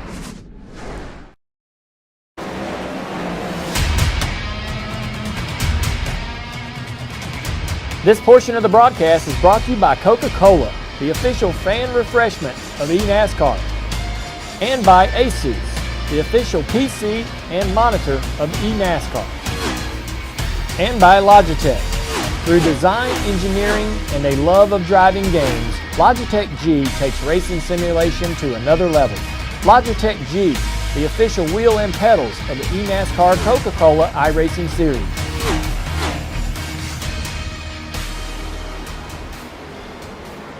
Still watching the battle for second on back as they all try to chase down Steven Wilson. As we welcome you back live to Road America and coverage of the eNASCAR Coca-Cola iRacing Series Round 11. Myself, Evan Pasoko, alongside Blake McCandless and James Pike on a pit road with you this evening. And more drivers in. Strauss down, Mercurio down. I believe that means 19 cars have pitted, and 20 still to come. As you can see, this battle for second, still some of the best stuff on track, Blake. We're still waiting, though, again, on these cars up front to come down pit road. There's going to be 8 laps to go the next time by. They cannot make it to the end on fuel. It is going to be a fuel-specific stop, as you see the Bernard machine down on pit road as well. But, I mean, this is great, right? I love watching the battle for second, third, fourth, and fifth, but the problem is they're not really making up that ground on Steven Wilson anymore, as they more so are now fighting against each other, and I wonder how problematic that's going to be long term. Wilson's still 2.2 out in front of this. Well, what's great about this battle, Evan, is as long as they're in striking distance, they have the opportunity to try and make up some ground. That's why this green flag pit stop, when these drivers finally elect to come in, which will likely be in the next 2 to 3 laps, that is going to be where the race is decided. Who can have the better in-lap, who can push the envelope so much on pit road entry, but not speed, is going to be very, very helpful. That's why I love that everybody's right on top of each other. Any mistake is going to be huge. If you overshoot your box, if you back up, if you give up some time on pit road entry, this is going to be the money stop for all 5 of these drivers who could afford to make up some time on Steven Wilson. You can see that time by not coming in. Feel like it's going to be the next lap or two that we see all of these drivers, for the most part, come down pit road. And we all know they're heavy hitters. Of course, we talked about Graham Bolin, the race winner from late last season at Watkins Glen. That got him into the postseason courtesy of the race win. That's him in the 48 machine. He is looking to get 2 straight road to course wins in the eNASCAR Coca-Cola iRacing Series. You got Bobby Zelensky Blake, who everybody regards as the king of the road to courses, but he hasn't won a road to course race in this series since October 2020. Shut out of him last year when Mitchell DeYoung won 2 and Bolin won the other. And I think it's also worth noting, as Garrett Lowe's down pit road and Brian LaPrade somewhere there with him, that all 3 road course races last season were won by the pole sitter. Wilson trying to do the same. Of course, you don't see him now because he's ahead of the battle for third on back. I love seeing the intense focus from these drivers. We don't often see them turning that direction, turning right. You can see Zelensky, man, he's even got the Coca-Cola logo right on the steering wheel propped up. Well, now it's out of view as he turns left, but I love seeing how laser-focused these drivers are. They don't blink. That's one issue I know I have when I drive. They just are so zoned in every little bit of time they're trying to scrape out of these cars to chase down Steven Wilson. And it looks like DeYoung's been able to buffer a little bit. Remember, DeYoung had been under fire for so long. He has pulled about a second now ahead of Zelensky. Granted, he is still 2 seconds behind this man here. Steven Wilson leading. It's DeYoung second, and then the trio of Zelensky, Bolin, and Kerwin third, fourth, and fifth on the racetrack. This time by going to be 7 laps to go at Road America. Wilson gets through the Bill Mitchell bend in turn 13, the right-hander for turn 14, and heads to the Road America straight, and the race leader to pit road with James Pike. Steven Wilson bringing his Ford Mustang down to pit road. Still pretty quiet on the radio. His spotter was feeding him intervals to the drivers behind him. He said as the run progressed, his left front was not happy, as he put it. He's going to put 1 can of fuel in his car to try and get into the end. That's largely the same strategy that we're seeing with DeYoung, Zelensky, Bolin. All of them wanted to pit as late as possible. And Casey Kerwin thought about potentially gaming this for track position, but he's down pit road as well. So pretty solid and locked in pit strategy for the top 5. Everybody coming in as late as they can to shorten that run to the end of this race. And make the top 5 the top 11. I mean, everybody, Blake, coming in this lap. Steven Wilson executes, and he is going to win the race off of pit road. DeYoung still second. Looks like no changes, although maybe Casey Kerwin passing up Bolin on the exit. Kerwin going to jump to 4th. That knocks Bolin down to P5. And that's the major change. Casey Kerwin up 1 spot, but look at the gap for Mitchell DeYoung. It was 2.5 seconds when they entered, and you could see right there on the scoring pylon, it was about 1.2, 1.3 seconds. So DeYoung starting to get where maybe he can just inch into that. I guess we're on a road course, right? So we could say slipstream of Steven Wilson to try and chase him down. So give the plus to Mitchell DeYoung on that cycle of green flag pit stops. And now he knows his mission, and he can see the target up the road. He has closed on the race leader. He has also extended his lead over the battle for 3rd on back, which seemingly is showing no signs of slowing down. So the defending race winner at Road America, Mitchell DeYoung, looking for more. And look at all 3 of those cars hanging it out. Right there, that was the right-hander turn 7. They go down the hill to hurry downs. The left-hander turn 8.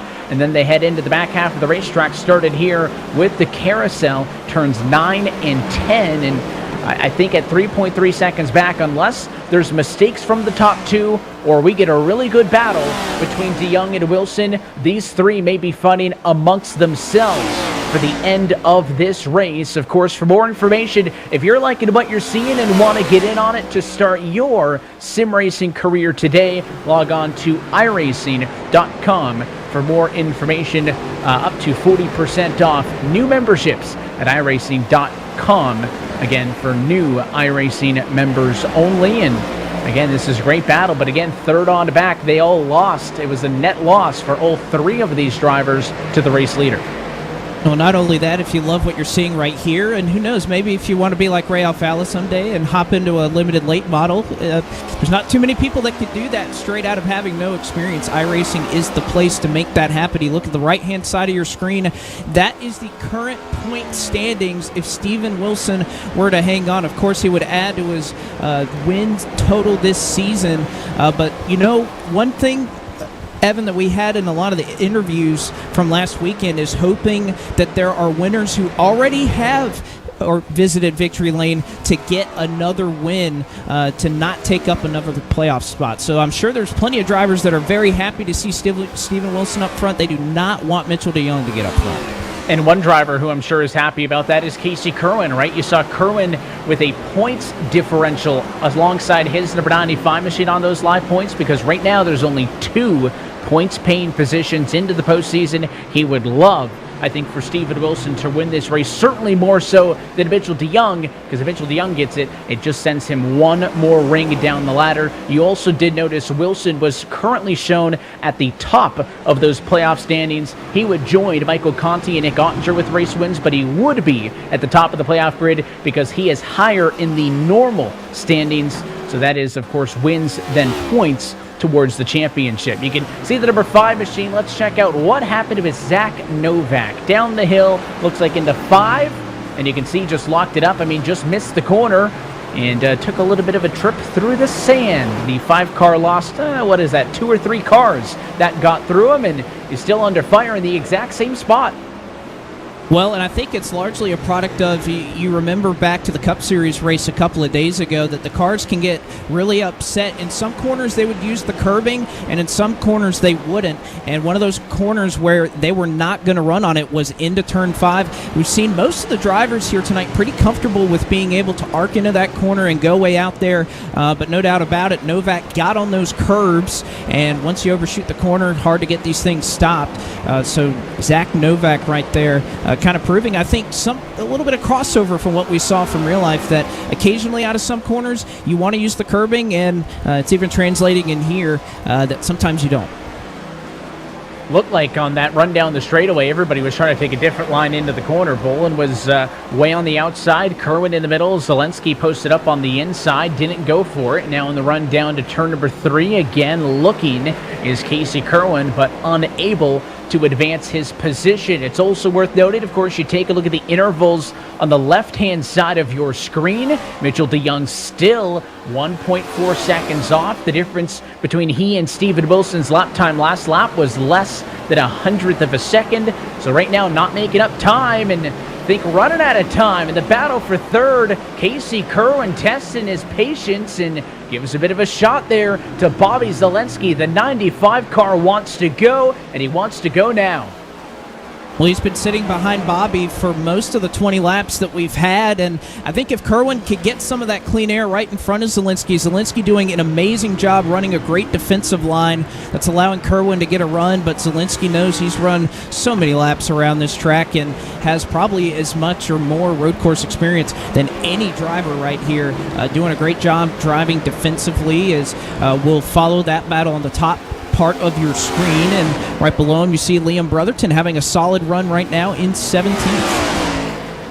Yeah, Brotherton is the chaser trying to get up to Logan Clampett, who occupies the badge at number 16 at all of this. Brotherton, I'd say he's about a second off. Then you got Ryan Luza there as well, who we haven't talked a ton about. But listen, all these drivers in the green.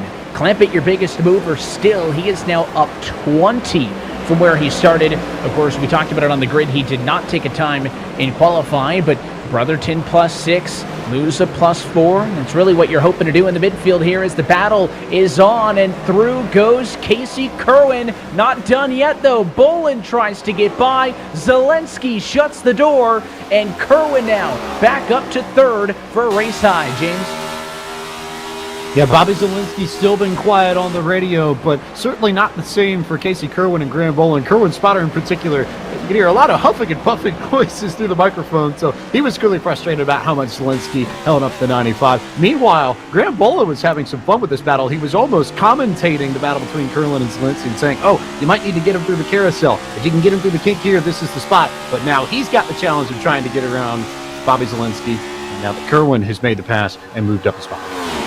And we'll see how long it lasts, because Bobby Zelensky wants to come back at him, but Zelensky posted up on the outside of turn 5 is just going to open the door for Bolin. Bolin's going to go underneath. He'll head up the hill under the bridge to the left-hand turn number 6. Can he get clear? Yes, he does. Bolin goes to 4th, and after all of that, Bobby Zelensky, all kinds of loose and out of shape that time, falls back down to where he started this race in 5th. You can see Zelensky there trying to hang on, and I love the note there from James about the spotter for Casey Kerwin, Michael Gonzalez, being heavily invested in the running of that 95 machine. But unfortunately, Zelensky now, he's had clean air pretty much the entire race, and you could see as soon as he got back in traffic has really struggled with the handling of that 18 car. So running solid right here, nothing to worry about, still up in the top 5. But you know, for Zelensky, he circles this date on the calendar every single year as a place for him to potentially go out and win.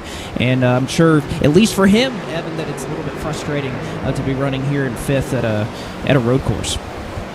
Yeah, there was once upon a time where you couldn't touch Bobby Zelensky. Won two road course races in the 2020 season, won 2 road course races in the 2019 season. But, you know, much like we saw with Chase Elliott a couple of years ago, where it was almost a lock-in in recent years, there's been another 3-4 names entering the conversation that keep these battles interesting. We're going to take a replay here in a run down to turn number 1. Check out this dive out of shape, and bailed out of it just in time.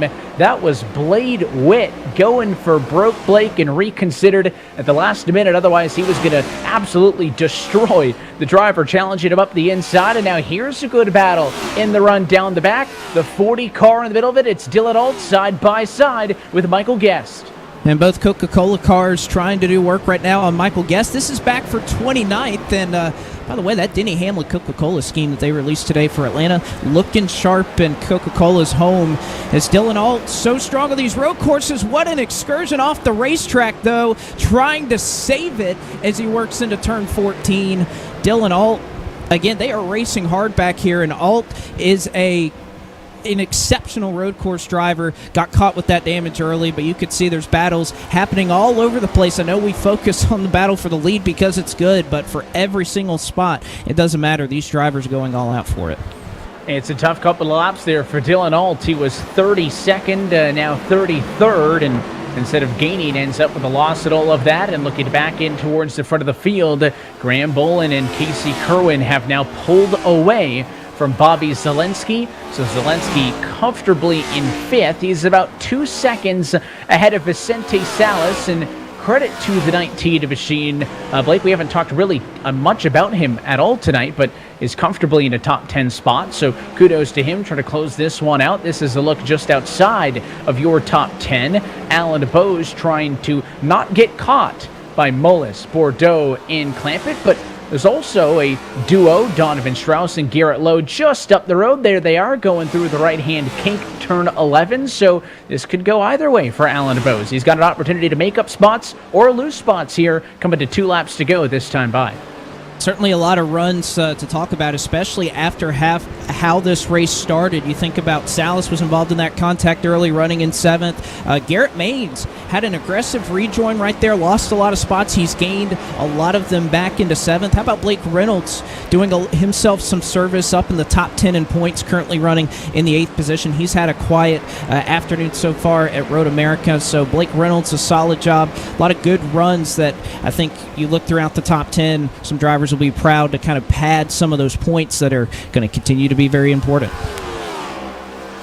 And now waiting to see what is going to be the final move in this race. There are still drivers coming off of the pit lane at this very last moment on lap number 24. And here's the challenge. Bolin to the inside. Can't establish the positioning, though. But listen, he saw Casey Kerwin get physical with Bobby Zelensky. He knows how the 95's going to race. He wants to keep it the same way. And of course, up the road, you're on board with Mitchell DeYoung. He is still desperately searching for that little bit extra to catch up to Steven Wilson, who has been perfect through 23 laps. Well, this goes to show you how important that launch, how important getting the pole was for Steven Wilson. If there was one driver who was just slightly faster over the long run, I'd have to give it to DeYoung. He was just a hair better off of pit road as well, but that track position, getting that launch was so key for Steven Wilson, who again only won the pole by 8 1/1000ths of a second. That's the difference right here, and why Steven Wilson can kind of drive off with about a second of a lead as they'll be approaching the white flag here momentarily. 1 lap to go. Of course, no yellows, doesn't matter, but a milestone to the end, and you can see Mitchell DeYoung is getting a little bit desperate, trying to do anything he can. Of course, DeYoung, a 2-time road course winner last season. The one race in which he didn't win, won by Bolin. He was right there in the midst as well as a runner-up, but white flag in the air. 1 lap to go for Steven Wilson at Road America. He has had his best season thus far in the series this year, but Blake, he's only in his 2nd time around. The sophomore driver is here to impress and is, I'd say, about 11 turns away from being a 2-time race winner in 2022.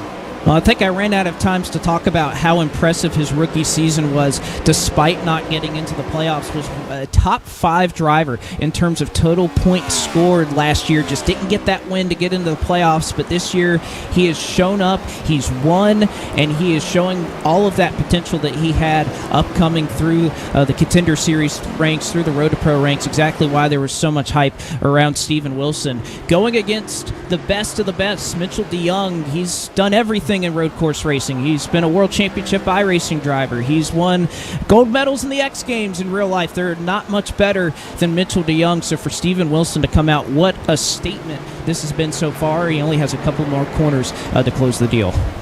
I think it's worth something that if you're going to get a win at this level, you want to beat the best. You don't want to take advantage of somebody spinning. DeYoung has been applying the pressure from the get-go, and to his credit, Steven Wilson has not put a single foot wrong. There's that tricky kink again. Turn number 11, the head down the kettle bottoms and then to the heavy braking zone in turn 12, Canada corner. There's probably 3 turns in that straightaway alone.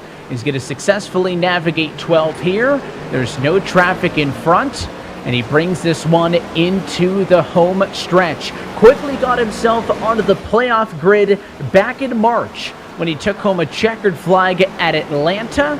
But this one going to mean that much more because he'll vault himself back to the top of the playoff grid. Steven Wilson is perfect at Elkhart Lake and wins at Road America. You can see him sawing back and forth on that open wheel rim. Casey Kerwin able to hold on over Graham Bolin for third. You see Vicente Salas coming across the line. It's a long trip around this Road America for these drivers that are still fighting for positions. How about Logan Clampett right there, up 20 spots since the drop of the green flag? That is awfully impressive what he's been able to do. Jimmy Mullis, again, I said it at the top of the broadcast, I'll say it again. Congratulations on his engagement recently, just a couple of weeks ago. So Mullis able to have a solid run here tonight.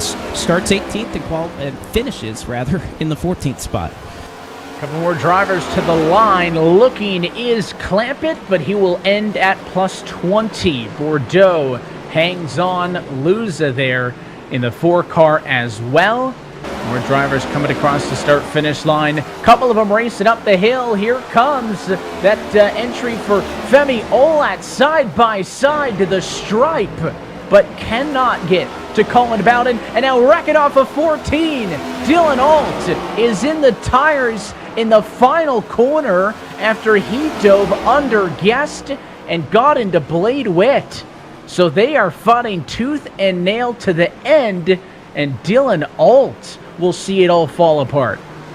And again, that was a battle for 30 seconds. So don't tell me these drivers don't care about every single point that they can possibly make up.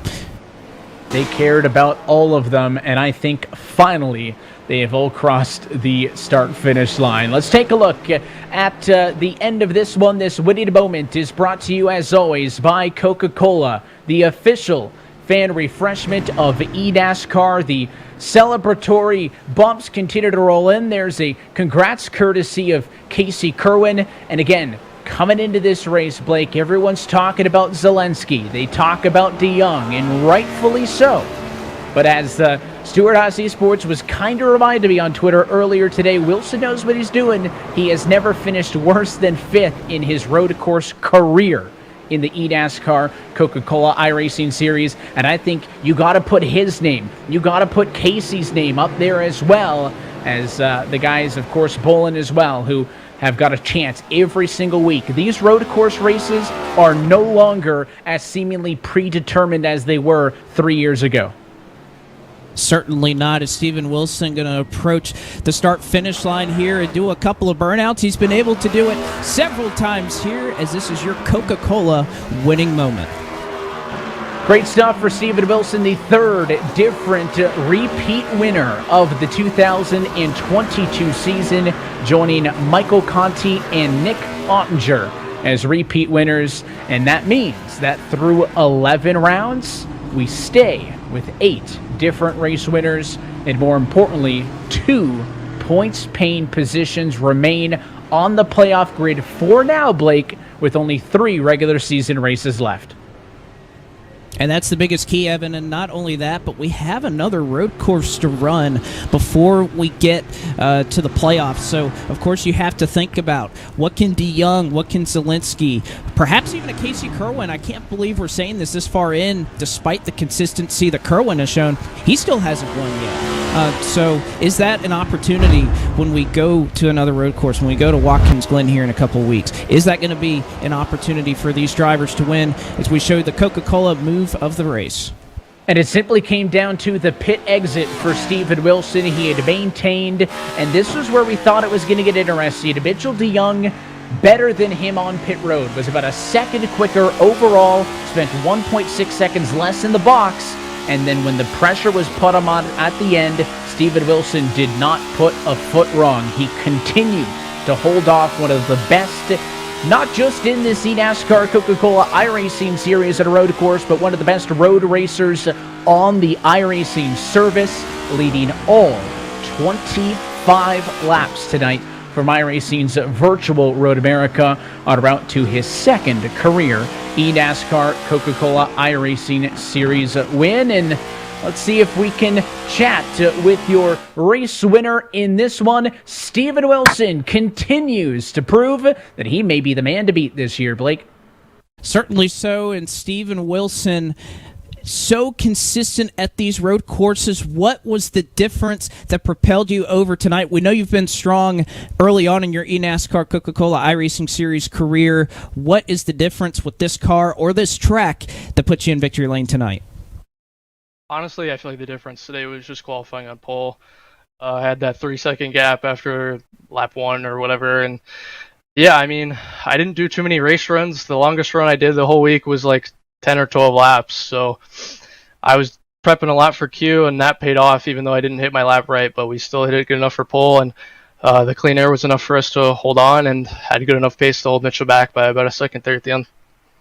All right, Steven. So looking at the standings, obviously 2 wins, so the playoffs are virtually a lock. I believe this will put you back in control of the regular season standings as well. Is it fair at this point to call you a favorite to win this championship in 2022? Man, we're winning a championship, all right? That's what we're here for. So, yeah, but we've been strong every race this year, and honestly, it's just been a crazy run, so hopefully we can take that momentum all the way. Got to thank all these partners up here, Smithfield, Gear Wrench, all the guys at Stewart-Haas Esports. And, this was a race I didn't expect it to happen, but we'll take it. And, yeah, this has been fun. All right, Steven, we'll let you get to celebrating. Congratulations, and perhaps calling his shot just a little bit there as a favorite to win the eNASCAR Coca-Cola iRacing Series Championship in 2022. We go from Steven Wilson in victory lane to the man who brings it home in second, Mitchell DeYoung. So strong on these road courses. What more did you need, or what did you learn out there that perhaps can help you for Watkins Glen next time out? Well, it was quite a stressful race for sure. The whole field, we were so close the whole time. It was really exciting. So, we didn't really know what to expect coming into the season with this new car. We had some pretty big differences with the tire and stuff like that compared to the old car. So a lot of what we knew kind of was thrown out the window. I think there's definitely some takeaways. Steven did a fantastic job. Perfectly managed the race. He had that gap right from lap 1 and just managed it perfectly, as you can see. So I tried everything. I gave it everything I had. I think we have some work to do in terms of setup and dialing things in a bit more because, I felt like I was lacking a bit of grip in certain places compared to them. And, we'll definitely work at it. We want to get that win and get to the playoffs. So we'll see what Watkins can do for us. Well, that was going to be my follow-up, is now you have 1 road course left on the schedule. You're just outside the playoff grid when it comes to points, but do you look at Watkins Glen yourself as a must-win to get into the postseason? I think the road courses are always kind of my strong suit with this, and ideally we get the win on that. Of course, we have so many strong people in the series now on road courses, and anyone can really grab it. So unfortunately we weren't the one today, but it's just motivating. You need to go back to the drawing boards and find that little edge to put yourself in that situation. So that's what we'll do, and hopefully that's our ticket in. So we'll see. All right, Mitchell. Well, congratulations on finishing up in second tonight. We know that 2311, number 23 Toyota will be strong, both at Pocono here in a couple weeks' time and when we visit Watkins Glen a little bit later on. And, of course, another shot for a Championship 4 driver from last season to perhaps try and contend for that title once again here in 2022. As we move forward to Casey Kerwin right here, Coca-Cola in hand as the driver. You had a pretty eventful night up here in the top 5, made up a lot of spots against some really good competition. What do you think about this car has suited your driving style and made you perhaps even better than you already were at these road courses? Yeah, I'm not really sure what it is about it. It's just I think you can drive it a lot harder, and I don't know if just the more road racing I've done lately, kind of in GT3 type stuff, has helped out with that, or what about it really has helped. But clearly, I'm a bit closer on pace than what we were in the other car, which I felt pretty dang good in the other car, besides compared to like Mitchell and Graham. So definitely to come out first race in the next gen and race with those guys. If not, at times I felt like I was the fastest car on the track. Just I didn't qualify quite as good as I could have. I didn't get through traffic on lap 1 as well as I could have. Made some mistakes, lost track position, which it was pretty tough. Everyone was so even. It was just really tough to get spots back after you lost it. But yeah, it was definitely a good showing for the first time in the next gen. It was a lot of fun. These things are so much fun to drive on road, and yeah, I'm looking forward to Watkins Glen, even though it's historically I've been way worse there than any other track in the NASCAR stuff. But hopefully we can carry the speed there and maybe have a couple spots better next time. Well, you've been awfully consistent this year. It's you and a couple of others that are tied for the lead in top 10s in this series at 7 now after the running of this race. So what's kind of been the key to this resurgence for you, figuring out this car? And it doesn't matter what track we go to. You've been strong, whether it's a road course or whether it's even an oval. Yeah, it all comes down to, the people putting in the effort, right? First off, it's, Dustin Linger, Houston Hamer, Jarrett Liebert, teammates like Graham and Steven and Dylan Duvall. They've all put in so much time to make our stuff fast. And really and truthfully, I think if anyone knows me, I'm not the greatest on feedback. I like to use the saying, I drive car. I'm not very smart when it comes to what we need to go better. So have these people around me that help me go faster is crucial. And thankfully, I feel like I have been racing better than ever the past couple years. Mainly last year and this year, we've been really consistent. Just can't quite get a win. And thankfully, Steven was my best friend tonight. If there's going to be a spot in on points, we're doing really good on points right now. But we can't. There's 3 races left. If there's 2 winners, then we're out. If there's only 1, then we can still get in on points. So Steven was my best friend tonight for sure. I think if we could have gotten through the first lap a little bit better, I think I had the pace to maybe run him and Mitchell down. I don't know if I could have gotten around him, but yeah, we're still doing good on points. Obviously, Pocono is one of my favorites that we go to next. I love Darlington as well. And obviously, we had good speed here, so we could run well at Watkins Glen. So, yeah, hopefully we can get a win. If not, then people like Steven and Graham and all those guys are my best friends the next 3 weeks. All right, well, repping the set tonight, bringing it home in P3 is Casey Kerwin, driver of the number 95X set gaming machine. And what a great night it was for him. Evan, as we take a look at our full field rundown, a lot of great runs up here in the top 10. Yeah, they have a bunch of different teams as well represented up front. Of course, Wilson, DeYoung, Kerwin, the top 3, Bolin, Zelensky as well, right? Those 5 were the story, but great points nights for the likes of Salas, Maines, Reynolds, Conti, Nick Ottinger as well. Pretty quiet, gets the top 10 out of it. Well, and very strong run for the Toyotas. We know that they struggled here in real life a couple of days ago, but 5 of the top 6 in Toyotas tonight. So solid runs for those drivers. Donovan Strauss, solid P12 run as well, and a couple of great recovery drives here further back in the field, Evan. You look at Zach Novak after running off track, having some issues, able to recover and have a solid night.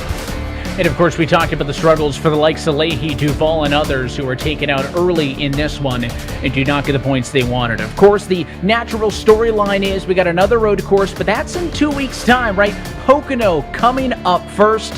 We take a trip to the Tricky Triangle on Tuesday, July the 19th. Blake, another unique challenge. Casey Kerwin seems excited for it. What are the drivers going to be looking forward to as we head to round 12?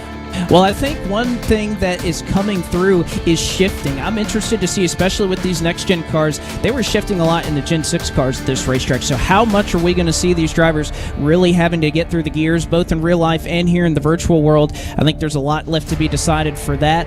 We know these cars race so well on these bigger tracks. I'm interested to see how this track opens up, where drivers can go to get that clean air, and again, are we going to see shifting down from 5th to 3rd in the tunnel turn? It should be interesting to see. And we hope that you join us next time out. But until then, that is it for us here tonight from Road America. On behalf of our entire team at iRacing, NASCAR, Coca-Cola, and our team behind the scenes this evening, for your broadcast crew as well, for James Pike down on pit road, for Blake McCandless, and to myself, Evan Pasoko. I want to thank you for tuning in and congratulate Steven Wilson, two-time race winner this season. The road to $300,000 continues in 2 weeks' time for the third to last race of the regular season from the virtual Pocono Raceway. That race and every race of the eNASCAR Coca-Cola iRacing Series can be found streaming live right here at eNASCAR.com. Till next time, good night from Road America.